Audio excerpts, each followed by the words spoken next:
Apa nggak ada rasa ketakutan gitu Kak Cid? Karena kan itu konflik, apalagi perempuan nih kelompok minoritas waktu itu Kak Cid, ada nggak rasa takut untuk bergerak waktu itu? Sama sekali enggak kayaknya ya, karena Kak Ico juga pernah ditangkap juga gitu ya.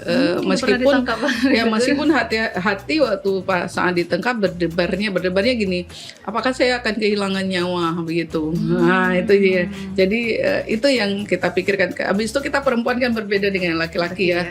Potensi untuk kita ketakutan diperkosa dan lain kan itu kan sangat takut ya. Jadi maksudnya, tapi rasanya waktu itu tidak peduli begitu, tidak peduli karena dari kecil itu udah melihat apa yang ada di mata, rasanya kok saya takut gitu karena Cunyak Din aja lawan Belanda nggak takut, hanya pada saat itu Rencong. Kita kan juga ada pengetahuan ya. Pertama semangat kita didorong bahwa ada pahlawan perempuan dari Aceh, kenapa kita tidak gitu. Yang kedua adalah ada yang kita lihat nih yang tidak benar begitu, maksudnya ada perlakuan-perlakuan yang menurut kita itu adalah ini harus dilawan begitu ya. Kemudian kita juga mendengar bahwa untuk Aceh ternyata dari sisi sumber daya manusia, dari sumber daya alam pembagiannya tidak adil dan segala macam, masa kita mau diam begitu ya.